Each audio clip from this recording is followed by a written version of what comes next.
नमस्कार दोस्तों, क्राइम तक में आप सबका स्वागत है। मैं हूं सुप्रतिम बैनर्जी। आज की कहानी बिहार से है।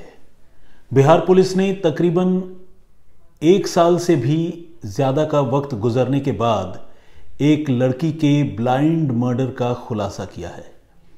एक ऐसा मर्डर जिसमें मरने वाली लड़की की पहचान तक पता करना मुश्किल हो रहा था, लेकिन 1 साल बाद आखिर बिहार पुलिस ने कैसे ये करिश्मा किया, कैसे पुलिस गुनहगारों तक पहुंची, कैसे इस केस का खुलासा हुआ, सिलसिलेवार तरीके से आज मैं आपको पूरी कहानी बताऊंगा।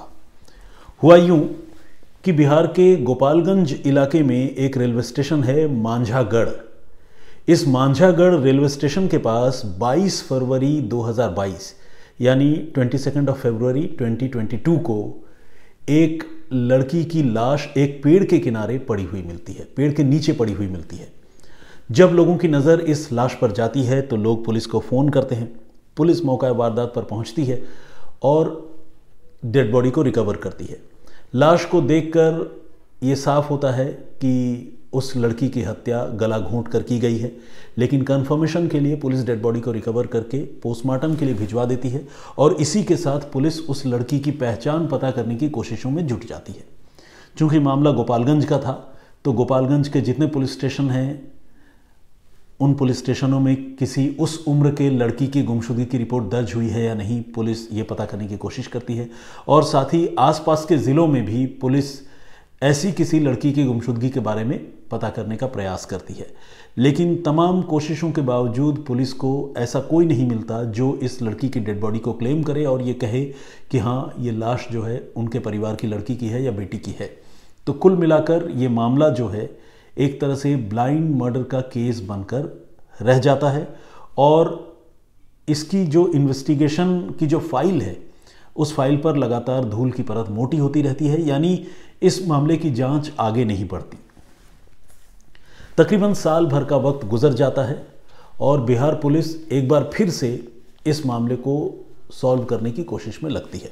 खासकर जो गोपालगंज के एसपी हैं स्वर्ण प्रभात, उनकी अगुवाई में नए सिरे से इस मामले की जांच करने का फैसला किया जाता है और इसी के साथ पुलिस जो टेक्निकल सर्विलांस की टीम है उससे मदद मांगती है और कहती है कि जिस जगह पर यह घटना हुई थी, मांझागढ़ रेलवे स्टेशन जहां पर यह लाश मिली थी, उस जगह के मोबाइल फ़ोन का डंप डाटा पुलिस को चाहिए।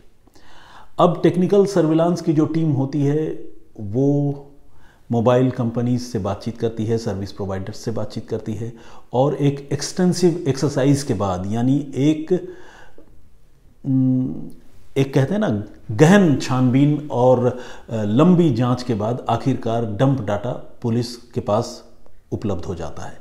इस डंप डाटा को जब पुलिस बहुत गौर से देखती है तो पुलिस ये नोटिस करती है कि 21 और 22 फरवरी 2022 की रात को, जिस रात को ये हत्या हुई थी, उस रात को मांझागढ़ रेलवे स्टेशन के उस पर्टिकुलर लोकेशन के पास 4 मोबाइल फ़ोन एक्टिव थे। अब पुलिस इन चारों मोबाइल फ़ोन के बारे में जानकारी जुटाने की शुरुआत करती है।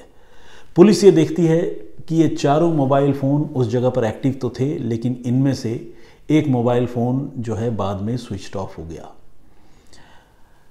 पुलिस की जांच आगे बढ़ती है। पुलिस इन लोगों की पहचान करने की कोशिशों में लगी रहती है और जो मोबाइल फ़ोन स्विच ऑफ हो गया था, पुलिस अब उसका सीडीआर भी निकलवाती है, साथ ही दूसरे नंबरों की भी सीडीआर निकलवाती है। सीडीआर निकालने पर पुलिस को ये पता चलता है कि इनमें से एक नंबर जो है उसका कनेक्शन हिमाचल प्रदेश से है और इत्तेफाक से वही नंबर स्विच ऑफ भी हो गया था कत्ल के बाद। यानी इस मामले का कुछ न कुछ कनेक्शन हिमाचल प्रदेश से है, ऐसा पुलिस को लगता है। पुलिस अब उस नंबर के बारे में जानकारी जुटाने की शुरुआत करती है और इसी के साथ पुलिस को पता चलता है कि वो नंबर हिमाचल प्रदेश की ही रहने वाली एक लड़की निशी कुमारी का है। पुलिस निशी कुमारी के घर वालों से कांटेक्ट करती है उस नंबर के सहारे और फिर उनको ये पता चलता है कि हाँ, उनकी बेटी तकरीबन 1 साल पहले घर से गायब हो गई थी, लेकिन इसके बाद उसका कोई पता नहीं है। तो एक तरह से ये एक ब्लाइंड मर्डर का केस था जो धीरे धीरे सॉल्व हो रहा था। अब पुलिस जो है निशी कुमारी यानी मरने वाली लड़की की पहचान पता कर चुकी थी, लेकिन वो बाकी 3 लोग कौन थे जो मौका वारदात पर मौजूद थे और जिन पर पुलिस को शक है अब, क्योंकि उस समय तो डंप डाटा निकला ही नहीं था, पुलिस ने टेक्निकल इन्वेस्टिगेशन उस तरह से किया ही नहीं था। अब जब पुलिस ने नए सिरे से इस मामले में पता लगाना शुरू किया तो फिर बाकी 3 लोगों के बारे में जानकारी जुटाने की शुरुआत हुई। इसी क्रम में पुलिस को एक आदमी की लोकेशन पता चली जिसका नाम है गोविंद यादव। ये गोविंद यादव की लोकेशन भी पुलिस को हिमाचल प्रदेश में मिली। देखिए कैसा अद्भुत कनेक्शन कि जिस लड़की की हत्या हुई उस लड़की का नेटिव प्लेस यानी पुश्तैनी घर या मकान जो भी कहें वो हिमाचल प्रदेश में है, वो हिमाचल प्रदेश की रहने वाली है। और अब जिन 3 लोगों पर पुलिस को शक है उनमें से एक आदमी की लोकेशन हिमाचल प्रदेश के बद्दी, सोलन डिस्ट्रिक्ट में एक जगह पड़ता है, वहाँ पर दिख रही थी। अब जब गोपालगंज पुलिस को उस आदमी की लोकेशन बद्दी में नज़र आई तो पुलिस को लगा कि इस आदमी से पूछताछ बहुत ज़्यादा ज़रूरी है क्योंकि इसकी लोकेशन, मौजूदा लोकेशन बद्दी में ही है। पुलिस अब बद्दी पहुंचती है और बद्दी से हिमाचल प्रदेश से गोविंद यादव को हिरासत में लेती है, उससे पूछताछ करती है। पहले वो झूठी सच्ची तमाम तरह की कहानियाँ सुनाता है और फिर आखिरकार वो ये जुर्म कबूल कर लेता है और कहता है कि हाँ, उसी ने 21 और 22 फरवरी 2022 की रात को निशी कुमारी नाम की उस लड़की की हत्या की थी। लेकिन इस हत्या में वो अकेला शामिल नहीं है बल्कि उसके साथ साथ उसका एक करीबी दोस्त मंतोष कुमार और उसकी बीवी गुड्डी देवी, वो भी इस कत्ल में शामिल है। बल्कि ये जो शख्स है गोविंद यादव, ये पुलिस को बताता है उस कत्ल की मास्टरमाइंड गुड्डी देवी है। अब ये अपने आप में एक अजीब बात थी कि एक लड़की जो हिमाचल प्रदेश की रहने वाली है उसका कत्ल बिहार में होता है और बिहार में उसके कत्ल की साजिश रचने वाली जो किरदार है वो भी एक महिला है, वो भी एक लड़की है और वो इस कत्ल का मास्टरमाइंड है। तो आखिर इसके पीछे ऐसी कौन सी कहानी है, ये अब पुलिस को पता करना था। पुलिस ने गुड्डी और मंतोष की तलाश में जगह जगह छापेमारी की शुरुआत कर दी है, लेकिन अब तक पुलिस इस पति पत्नी की जोड़ी को गिरफ्तार नहीं कर सकी है। लेकिन इस बीच गोविंद यादव से जो पूछताछ हुई है उस पूछताछ में गोविंद यादव ने यह बताया है कि मंतोष यादव के साथ, मंतोष कुमार के साथ निशी कुमारी का अफेयर चल रहा था। हुआ यूं कि मंतोष कुमार ट्रेन में खाने पीने की चीज़ें बेचा करता था और यही उसका प्रोफेशन था। और अपने काम के सिलसिले में उसकी एक बार किसी ट्रेन में निशी कुमारी नाम के इस लड़की से मुलाकात हुई थी और मुलाकात होने के बाद मंतोष का झुकाव निशी की ओर हो गया। निशी और मंतोष के बीच में बातें होने लगी। लड़का बिहार का, शादीशुदा, और लड़की हिमाचल प्रदेश की, लेकिन दोनों के बीच प्यार की पींगे बढ़ गई। दोनों एक दूसरे से मिलने जुलने भी लगे।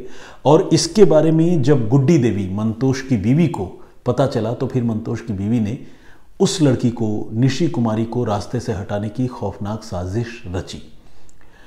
गुड्डी ने अपने पति को यह इंप्रेशन नहीं होने दिया कि वो इस रिश्ते के बारे में जान गई है और बहुत ज़्यादा नाराज़ है, बल्कि उसने अपने पति को झांसे में लिया और बहुत एक, जिसे कहते हैं कि ब्रॉड माइंडेड, अपने आप को दिखाने की उसने कोशिश की। खुलेपन से वो अपने पति से इसके बारे में, इस लड़की के बारे में भी बात करती रही। और वो मौका निशी कुमारी को बुलाने का तब आया जब गुड्डी की खुद सगी बहन की शादी फरवरी 2022 में होने वाली थी। गुड्डी ने मंतोष के ज़रिए निशी कुमारी को हिमाचल प्रदेश से बिहार के गोपालगंज में बुलाया। वो लड़की निशी, अपने प्रेमी के घर में शादी है तो वो चुपके से मिलने के लिए भी चली आई। और मिलने के लिए आने के बाद 21 तारीख की रात को और 21 तारीख के दिन को ये चारों लोग उस शादी और उस फंक्शन के बाद सिवान और गोपालगंज के इलाके में शॉपिंग करते रहे। खासकर मंतोष जो है अपनी गर्लफ्रेंड को शॉपिंग कराता रहा। शाम के वक्त में गुड्डी देवी, जो मंतोष की बीवी है, उसने भी मंतोष और निशी कुमारी को ज्वाइन किया और गुड्डी देवी के साथ मंतोष का एक दोस्त गोविंद यादव भी वहाँ पर था, उसने भी ज्वाइन किया। इसके बाद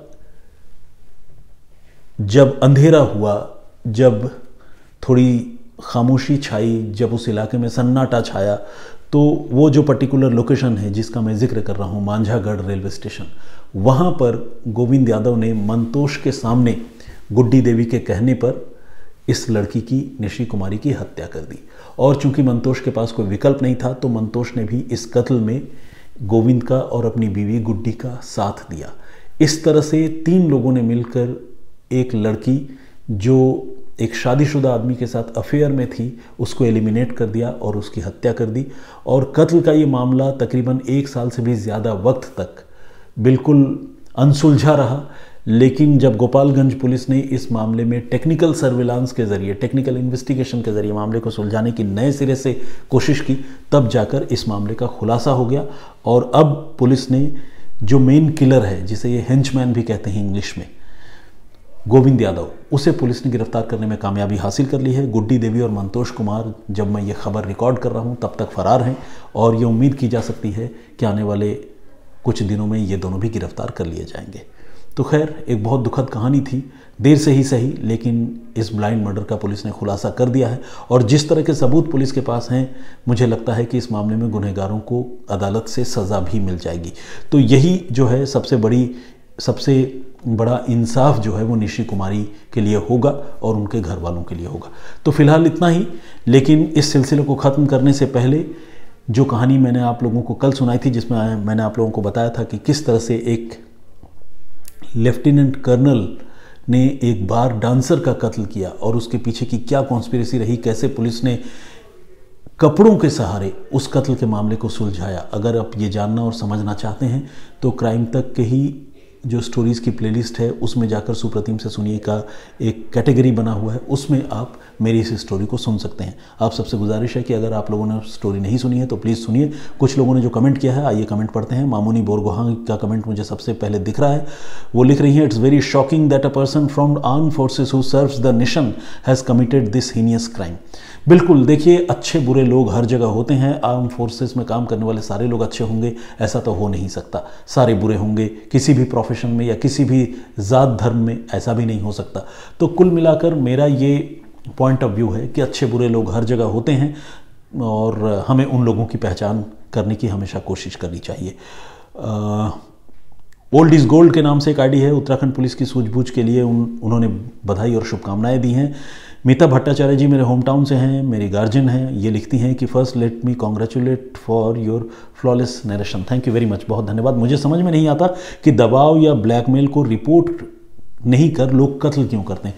बिल्कुल, आपने ये सही कहा, अगर कोई वाकई किसी को ब्लैकमेल कर रहा होता है, दबाव बना रहा होता है, तो उस तरह के मामलों में कानून की और पुलिस की मदद लेनी चाहिए। लेकिन कत्ल करने वाले लोग ये समझते हैं कि वो कत्ल करके पार पा जाएंगे और किसी को भी इस कत्ल के बारे में, इस साजिश के बारे में पता नहीं चलेगा। तो ये उनकी सबसे बड़ी बेवकूफ़ी होती है जो पूरी तरह उनकी ज़िंदगी बर्बाद कर देती है। अगर इस मामले में, जिसका मैं जिक्र कर रहा हूँ, इस मामले में भी जिसने कत्ल किया है, अगर मान लीजिए वो पुलिस के पास चला जाता तो शायद 2-4-10 लोगों को इस घटना के बारे में पता ज़रूर चल जाता, लेकिन हो सकता है पुलिस के इंटरवेंशन से मामले को सॉल्व कर लिया जाता और जो मारी गई लड़की उसकी भी ज़िंदगी बचती और जिसने कत्ल किया उसकी भी ज़िंदगी बचती, उसे शायद आजीवन कारावास की सज़ा नहीं होती या जेल नहीं जाना पड़ता। शंकर लाल बिश्नोई जी ने भी कमेंट किया है, बहुत धन्यवाद आपका। प्रदीप भांबू जी रेगुलर कमेंट करते हैं। रूपा चट्टोपाध्याय जी ने भी कमेंट किया है, thanks sir for this story, police did great job like Sherlock Holmes, इन्होंने लिखा है। GN योदू, ये अरुणाचल प्रदेश से हैं और हमारी कहानी रेगुलर सुनते हैं, बहुत बहुत स्वागत आपका। हम भी इंतज़ार करते हैं आपकी कहानी का, इन्होंने ऐसा लिखा है। मोहम्मद अफजल हुसैन साहब ने देहरादून पुलिस की तारीफ़ की है, बहुत बहुत धन्यवाद। रेखा भट्ट जी, आप सलाह बहुत अच्छी देते हैं सुप्रतिम, जय हिंद जय भारत, इन्होंने लिखा है। Thank you very much Rekha ji, मेरा प्रणाम स्वीकार कीजिए। रॉकी ZZ एक आईडी है, सुप्रतिम जी को हमारा सलाम, उन्होंने लिखा है, मेरी ओर से भी सलाम आपको, आप कबूल कीजिए। उमेश भुइयाँ जी, ये मेरे होम स्टेट से हैं और इन्होंने कहा है कि इस तरह की कहानी सुनकर उन्हें बहुत दुख होता है। हंसराज अग्रवाल साहब ने भी कमेंट किया है, बहुत बहुत स्वागत आपका और बहुत धन्यवाद आपका कमेंट करने के लिए। इन्होंने जो पहले की एक स्टोरी है, गोवा की स्टोरी, उस स्टोरी और देहरादून की स्टोरी को अपने पॉइंट ऑफ व्यू से काफ़ी हद तक सिमिलर बताया है। मैं आपकी बात से सहमत हूँ, इस मायने में तो सहमत हूँ ही कि दोनों ही मामलों में विक्टिम्स जो है वो लड़कियाँ हैं। मौलाना निसार अहमद नागपुरी जी ने भी कमेंट किया है, थैंक यू वेरी नाइस लिखा है, उन्होंने अपनी बात रखी है। परूप शेषा जी हैं, विजेंद्र सिंह जी हैं, विनय नासवाले जी हैं, दीपक कुमार जी हैं, योगा विथ विकास, इन्होंने भी लिखा है कि उन्हें मेरे वीडियो का इंतज़ार रहता है और वो अपने आप को आज के लिए उन्होंने लिखा है कि वो सौभाग्यशाली समझ रहे हैं कि उनको पहला कमेंट करने का मौका मिला है। बहुत बहुत धन्यवाद आपका, बहुत स्वागत। मनोज प्रभाकर जी और फ़हीम अख्तर और सुनीसा सबा जी ने भी कमेंट किया है और भी बहुत सारे लोगों ने कमेंट किया है। सारे लोगों के कमेंट्स तो नहीं पढ़ सकता एट वन गो, लेकिन आप सबसे गुजारिश है कि कमेंट का ये सिलसिला प्लीज़ बरकरार रखिएगा, जिससे हमारा ये जो टू वे कम्युनिकेशन है वो भी चलता रहे। फिलहाल मुझे इजाज़त दीजिए, अपना बहुत ख्याल रखिए, सुरक्षित रहिए। जय हिंद, जय भारत।